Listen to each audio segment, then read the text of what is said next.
Let us pray. Heavenly Father, we are thankful for the amazing grace that you have given to us. We, your people, celebrating your goodness and faithfulness to us, that while we were yet sinners, Christ died for us. Thank you for such grace, O Lord, and help us to be more amazed daily of your amazing grace and motivate us to live out our Christian life that reflects our Lord Jesus Christ. And I pray, O God, as we listen to your word, grant us understanding and wisdom and enable us to apply the truth that you are about to share to us today. In Jesus' name, amen. Good morning and Merry Christmas. So please greet your seatmate there. Merry Christmas. Okay. I can feel the Christmas atmosphere, in this area. Okay, and we have witnessed how the malls prepares for it, the Christmas lights, and we are really approaching Christmas. And thank God for this wonderful day, and I hope you are ready to listen to God's word. And our text this morning is a continuation of what had been preached last Sunday, and still in the book of Ephesians. Our text is one verse lang taron. Therefore, carefully take heed how you walk, not as unwise, but as wise. So, the title of our message is The Mark of a New Life. Now, in verse 14, the immediate context of this, the word of the Lord says, therefore it says, awake you, the one sleeping, and rise up out from the dead, and Christ will shine upon you. We were singing the amazing grace, how sweet the sound. And in this particular verse, that grace shone upon us during the time when we knew who Christ is. Now, in order to appreciate more of the grace of God, let me remind you of our condition before we knew Christ. Okay? This verse, we are considered dead spiritually. And it is marked by lives, our lives were marked with futility and foolishness. That's how dead we were before we knew Christ. And the mark of that is futility and foolishness. In Romans 1:22-23, it says, although they claim to be wise, they here are those people outside of Christ, those who are not yet converted. They claim to be wise, became fools, and exchanged the glory of the immortal God for images of mortal men, birds, animals, and reptiles. And this is our condition before. We were born fools, dead, because we exchanged the glory of the immortal God for images, for the things of this world. God, the one who created the universe, the God who gives us life, the God who provides everything we need, the God who makes our heart keeps on pumping, the God who gives us breath. And now, after all of that amazing things, the grace of God that has been poured out upon us, and what did we do? We do not recognize God, and we love the things that God will give to us more than Him, the one who gives the blessing. Our inclination, our desire are for those things of this world. We make them gods. And we make ourselves gods. We exchange. Remember my preaching before that we are like Esau. No, the sabaw is more precious than his birthright. That's foolishness. And I know one way or another you can identify with me. We were fools. And then we were repulsive towards the things of God. That's our condition before. We were dead towards the things of God, but we were alive towards the things of this world. Our joy, our desire are attached to this world. 1 Corinthians 1:18, the message of the cross, Christ, the gospel, the message about Christ, the message about God is foolishness to those who are perishing, to those who are dead spiritually. But to us who are being saved, it is the power of God. That's our condition before we knew Christ. We were dead. We were hopeless. We have no heartbeat for God. But our heart beats for the world. We are in that situation that is really dead and without life. But the amazing grace comes. The light has shone upon us. God in His rich of God, because God is rich of mercy and grace, He gave us life. John 5:21, for just as the Father raises the dead and gives them life, also the Son gives life to whom He wishes.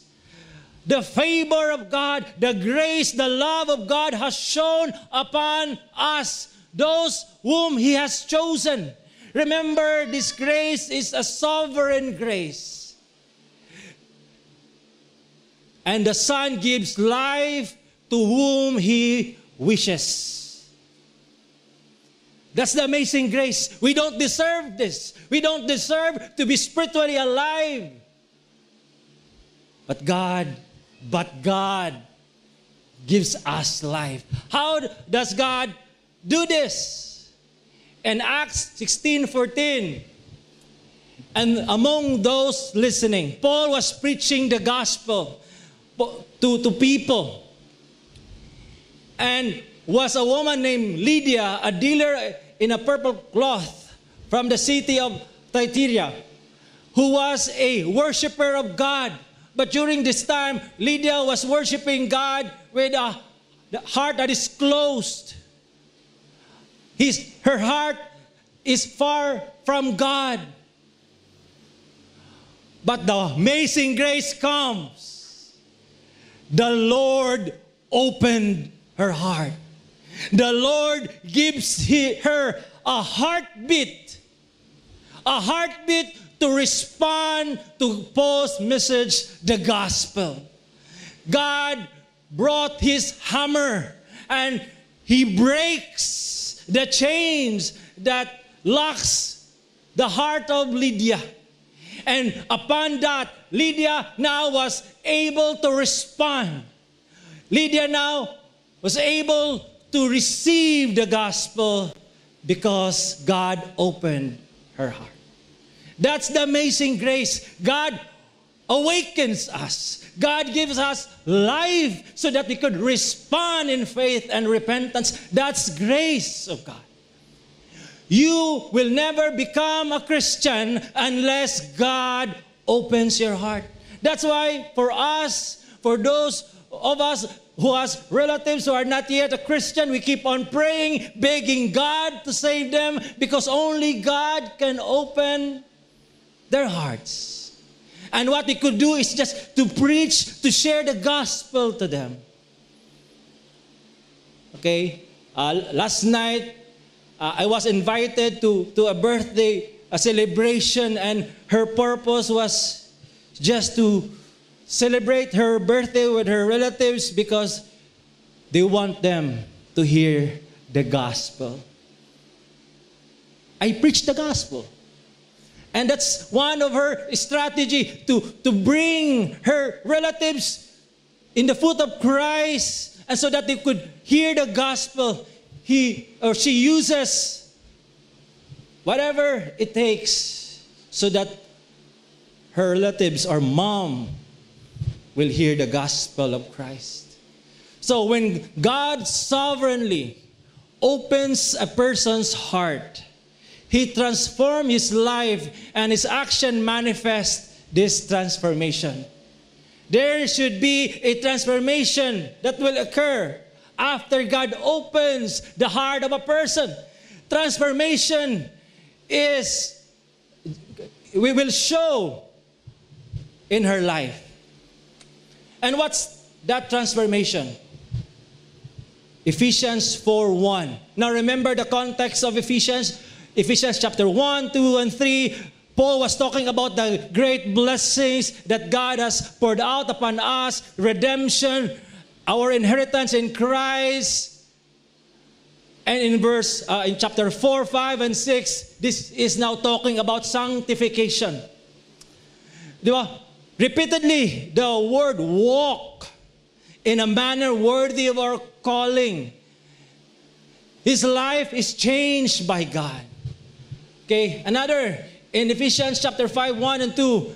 Okay, therefore, be imitators of God as beloved children and walk in love. This is the transformation of a person who has been transformed by Christ, and her heart has been opened because he walked differently than the world, compared to the world. And then in Ephesians 5 and 8, chapter 5, verse 8 and 9, walk as children of the light. Walk. Now, Paul is a master teacher. And one of the technique is that the master teacher will keep on repeating words. Okay? Walk as a children of the light. And our text, therefore carefully take heed how you walk, not as unwise, but as wise. But let me remind you, there are 4 types of spiritual walk.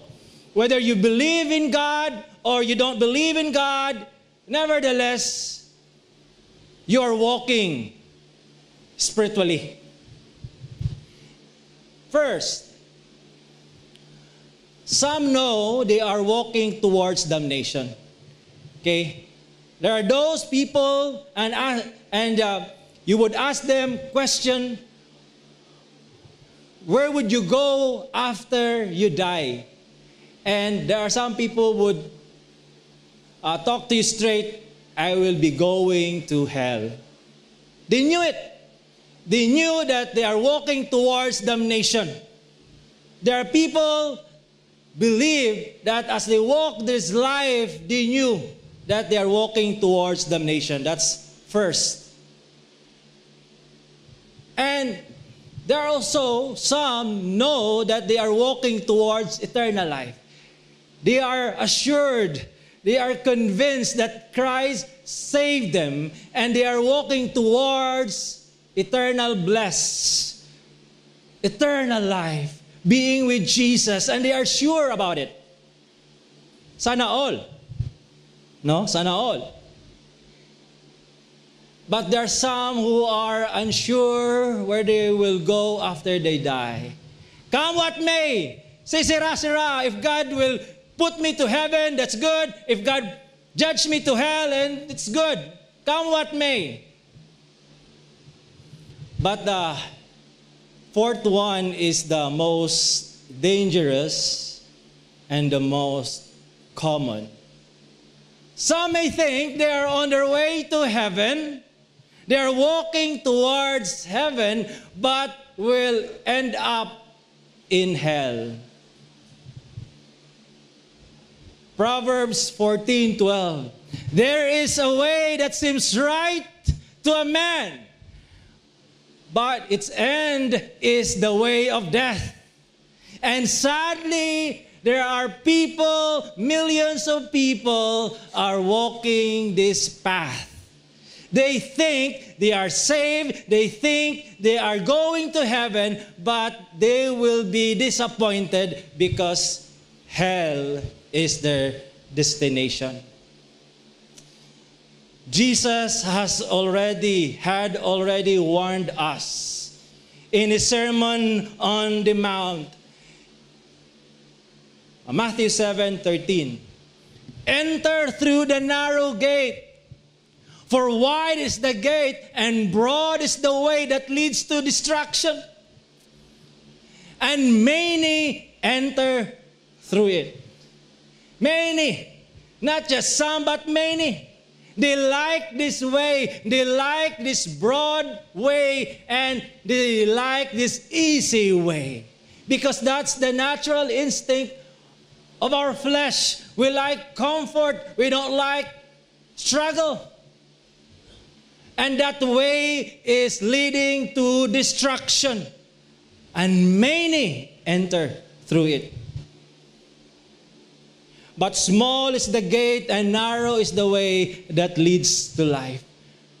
And only few will find it. And I hope, GCAF, we are entering in this narrow way and difficult way because this way leads to life.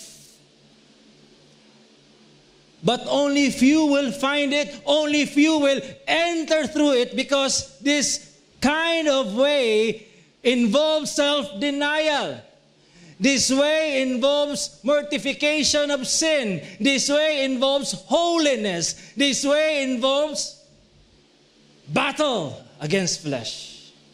That's why only few will find it because they don't like this way. They want to do their own thing. They want heaven, but they don't want holiness.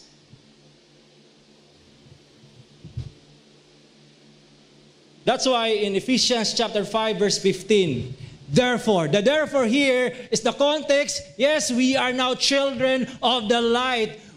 Christ has redeemed us. We are children of God.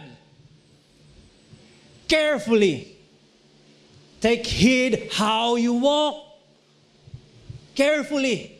And in Greek, and in carefully, there is askribos.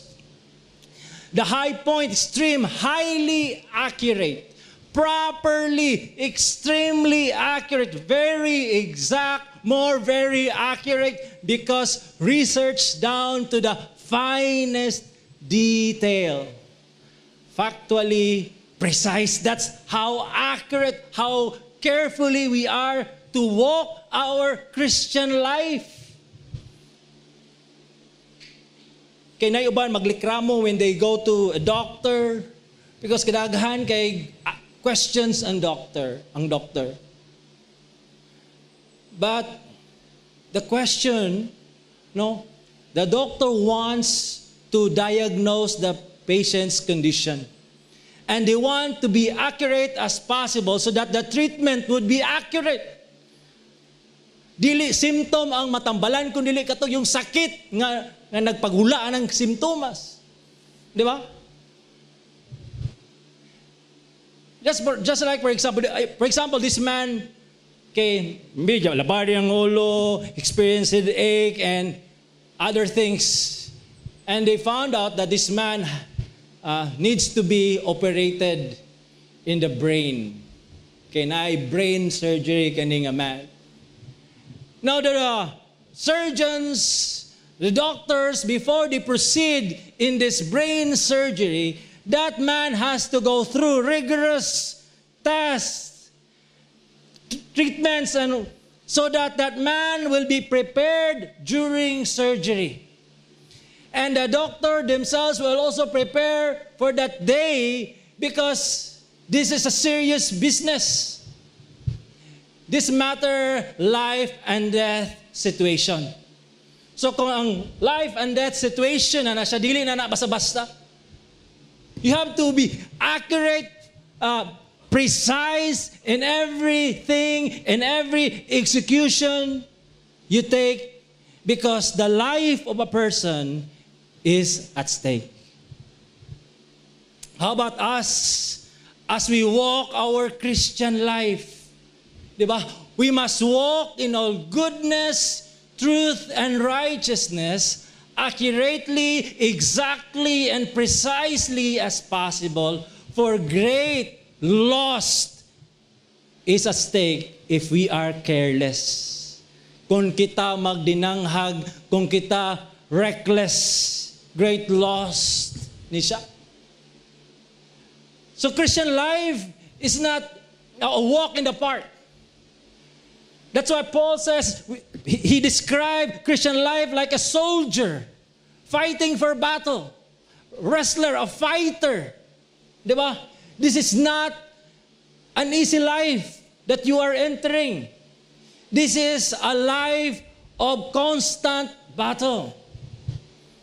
And because life is at stake, we must be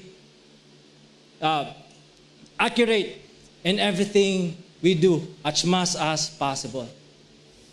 Di ba? Naay executive check-up nga gipang offer sa mga hospital. I'm not really advertising anything. This is just for illustration. Okay?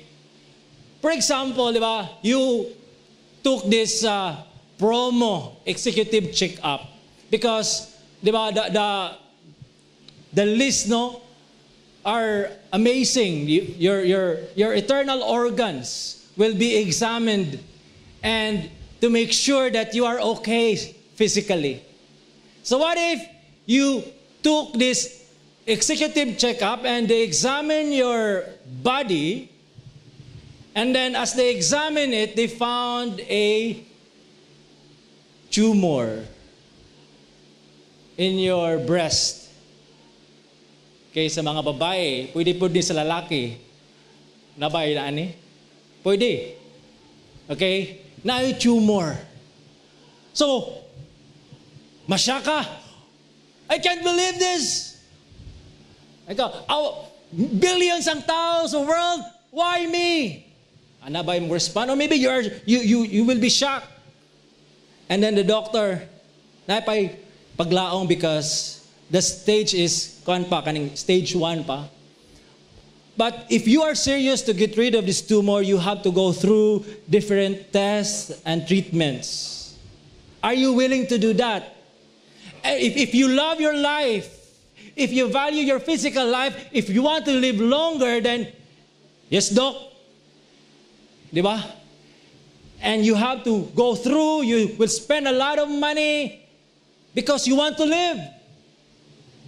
And for worse, you are ready even to remove this part of your body so that the tumor will be removed also. No? Para fair po sa mga lalaki, pwede po din sa babae. Ingon na mira usama na pa kanang siya nga hamburger na. Kung nga di ba hamburger na? Munang, that's the foot of a diabetic. Okay, or siya nga, that's before and after. So the doctor will advise, okay, this is really dangerous.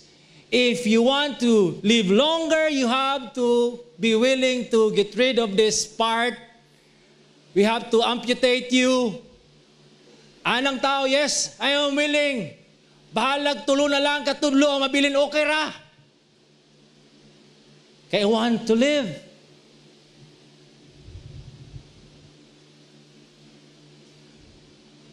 So, let us connect that spiritually.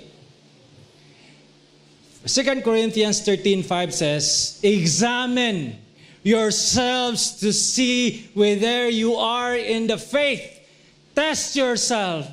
So, magpa-MRI ka, magpa-X-ray ka, through the Word of God, magpa-laboratory ka through the Word of God, you examine yourself, search yourself. If your faith is real, test it. can't you see for yourself that Christ is in you unless actually fail the test? You have to go through this test. And if you are having this spiritual executive check-up, and then the Word of God diagnose this to you, there are tumors, sin. The acts of the flesh are obvious: sexual immorality, impurity, debauchery, idolatry, sorcery, hatred, discord, jealousy, and rage, rivalries, divisions, factions, envy, drunkenness, orgies, and the like. I warn you, as I did before, that those who practice such things will not inherit the kingdom of God. So the Word of God is like the doctor who tells the truth. If you don't want to change your lifestyle, if you will not go through this, then you will die. The Word of God says, if you will not get rid of that sin, tumors in your life,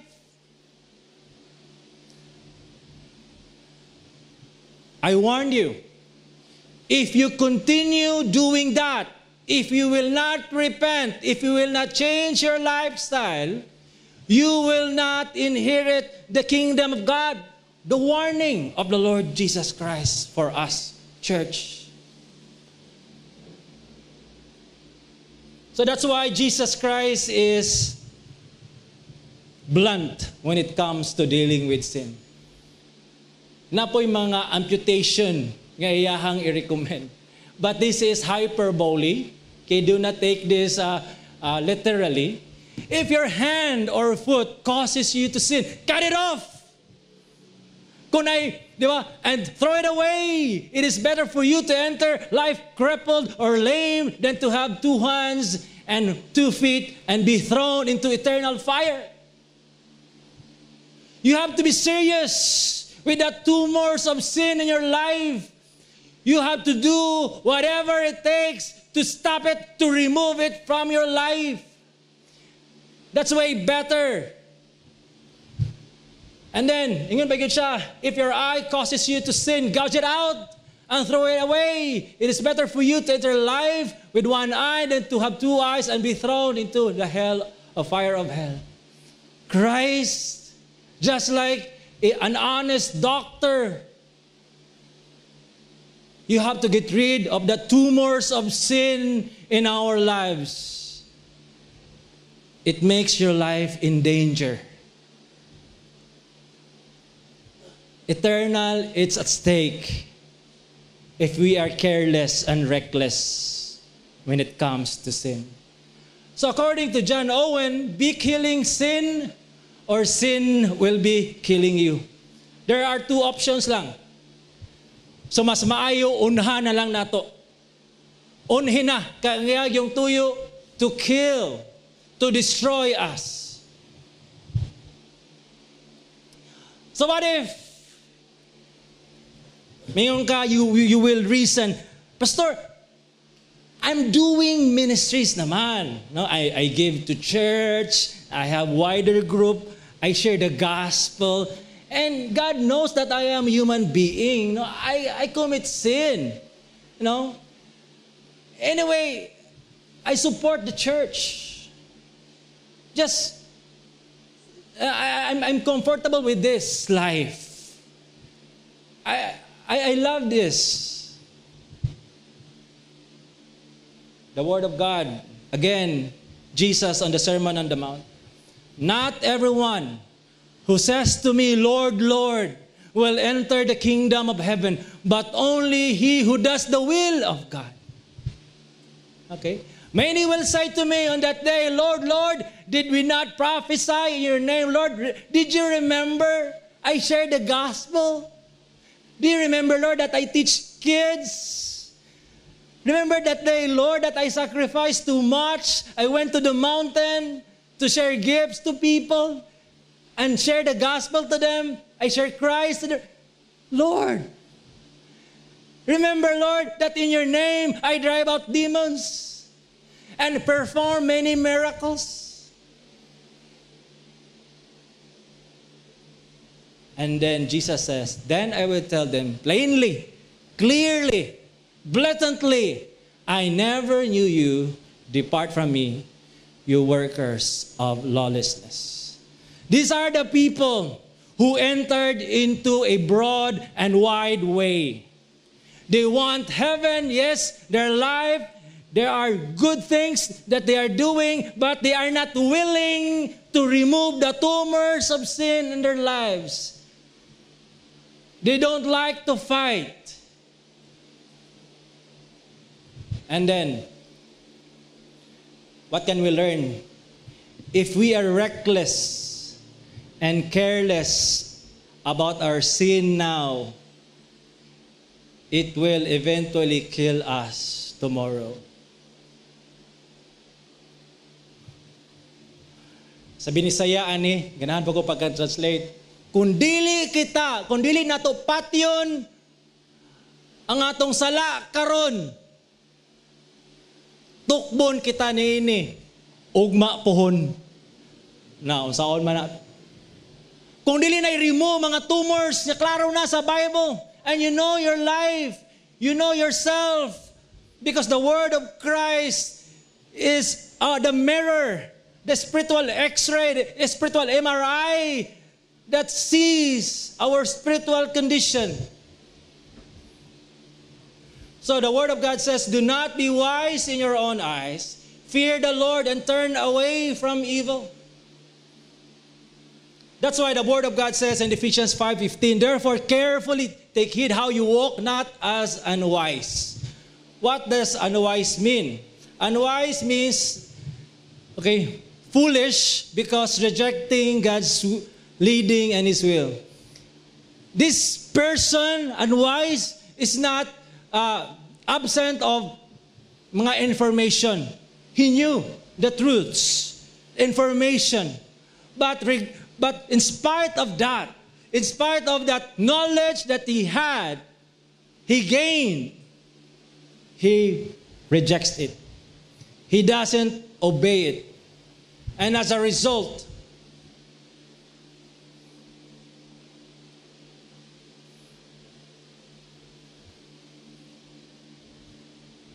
he will perish. Fools despise wisdom and instruction.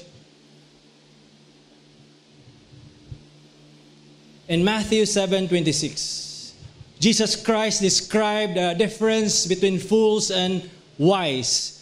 But everyone who hears these words of mine and does not put them into practice, like a foolish man, who built his house on the sand, when the rain came down, streams rose, the winds blew and beat against the house, and it fell with a great crash. So if we hear the word of God and we say, amen, thank you, pastor, but if that word of God does not change you, if that word of God you hear will not cause you to repent, the word of God says that is a foolish thing. Because when judgment comes, when we face God on that day, man is appointed to die once, and after that, judgment. The words of God, when it rained, streams rose, wind blew, it fell with a great crash. The one who trusts in his own heart is a fool. So that's why as we walk this Christian life, we are walking wisely, because if we trust our heart, if we rely in our own strength, if we rely in our own wisdom, surely we are walking towards damnation. Because our heart is deceitful. We cannot trust our heart. We must trust what the Word of God says. Do not reason. If the Word of God says this, then that's it. And if you say, I have my own reasoning, anyway, God will understand. He is love. He is merciful. Do not trust your heart. We are commanded to trust the Lord with all our heart. But we should not trust our heart. Our compass, the map that we should be following is the Word of God, not our heart. The Word says you can do it kung kaya mong isipin, kaya mong gawin, good job, and all those things that they preach to us. Do not believe it. Believe the Word of God. But the one who walks wisely will flee to safety. Therefore, carefully, continued no sa Ephesians 5:15, carefully take heed how you walk, not as unwise, but as wise. Kaning wise diri no nga, or, sata. Okay, fear of the Lord is the beginning of wisdom. All who follow His precepts gain rich understanding. His praise endures forever. So the beginning of the wisdom, the beginning of walking towards heaven starts from fearing the Lord, and that fear comes because God has given us a new heart, a heart that fears Him. That's the beginning of wisdom. So every Christian is wise because God has given him wisdom how to walk and follow His precepts. Now, that wise man is described here. Anyone who hears these words of mine and acts on them is like a wise man who built his house on the rock.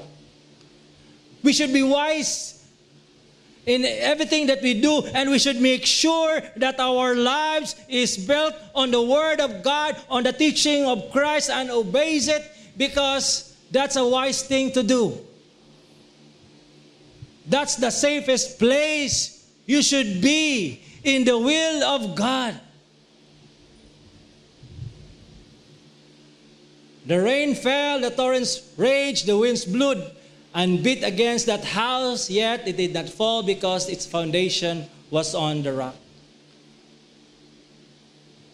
Does this describe your life right now? This wise person described here in Matthew 7:25. Where did you build your life? Eh sa pastor, siyempre sa rock. Then, are you submitting yourselves to the Word of God? Are you aligning yourselves and walking towards the truth of God by His grace? That's why 2 Timothy 3:15, from infancy you have known the Holy Scriptures, which you are able to make you wise. So this is our source of wisdom, the Word of God.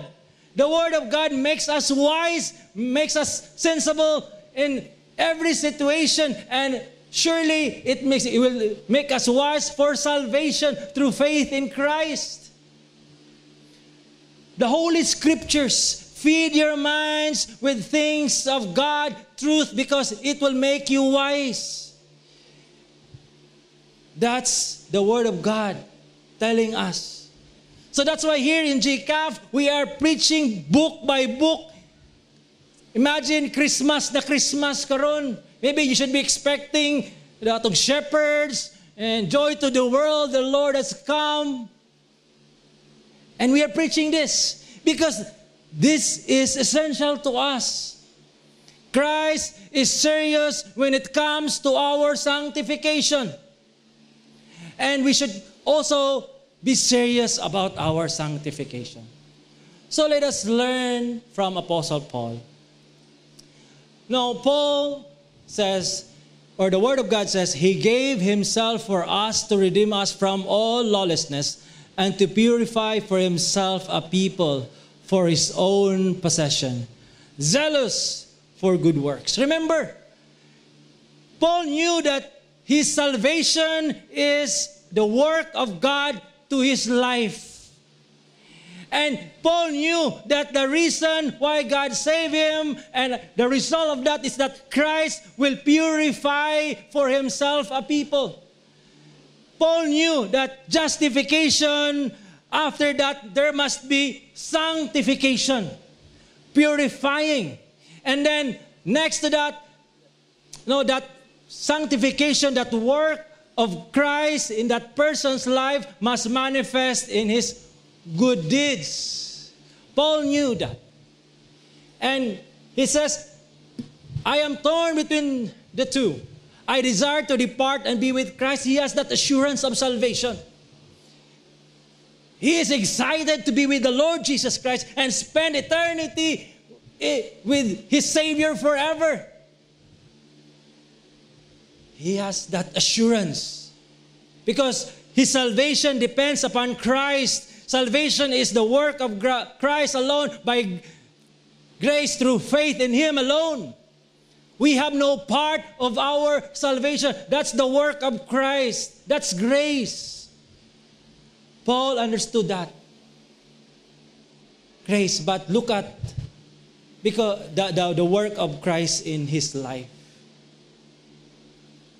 Therefore, in 1 Corinthians 9:26-27, therefore I do not run aimlessly. I do not fight like I am beating the air. I do not fight like a fool, beating the air or running aimlessly. I am not living a life of a foolish man. I am living a life that is a wise man, building my life on the rock. So, I discipline my body and make it my slave. So that after I preach to others, I myself will not be disqualified. Paul is serious. Ang result siyang assurance of salvation is the more he live a sanctified life. Pero ang uban, opposite. Si Christ namatay na sa cross. Yes, gibayaran na niya ako sa I can do whatever I want. I enjoy life. I enjoy the world. Anyway, Christ paid. Ni-save naman ko niya. Fights na ni. Langit na lagi ko. And ang mga tumors of sin, ang cancer sa sin, wala. Gipasagdan na. Nidako na. Paul, he get rid of those tumors of sin in his life. He fought the good fight of faith. So the assurance of salvation propels us towards growing in sanctification. Mo ba na ang atong kinabuhi? Are we growing in our holiness and sanctification? As you knew that Christ paid the price of our sin, as you knew that Christ grants us the grace, the result of that is that we grow in our sanctification. Muna siya dapat. That's a wise thing to do. Kay wise man ta, dili man ta foolish, nga ni build sa house, sa sun, nga ni gipili katong broad and wide way. Many, but for us, few. I hope we have chosen this. That's why Jesus Christ said, the narrow way is difficult because there is mortification, self-denial, there is battle, there is sanctification. Makakaroon kalakaw. Sa upat ato ka mga spiritual walk, asa man kaadto. And I hope, as Christians, GCAF, we must aim this, growing in our sanctification. So being wise is a mark of having new life in Christ. Christian life exemplifies wisdom because we have that new life in Christ. How are you in your Christian walk? Do you love the truth of Christ? Are you growing in your sanctification? Are you willing to pay the price? Are you willing to get rid of that sin tumors, that diagnosis, that the Word of God in your life? Are you committing your life to Christ and ask Him to grant you grace to walk in a way towards eternal life? He promised us that those who will believe in Him will have eternal life. You will surely finish the race. Walk towards the truth of Christ. Let us pray. Lord, thank you so much for this amazing grace that you have shown upon us. We don't deserve this, O Lord, because we are sinners, we are dead, and yet you have shown that grace to us, and you made us alive. I pray, O God, that your people will appreciate how gracious, how magnificent you are in our lives. And grant us, O God, the strength to walk in obedience, to get rid of these sin tumors of our lives, and we must walk according to your will by your grace and mercy. In Jesus' name, Amen.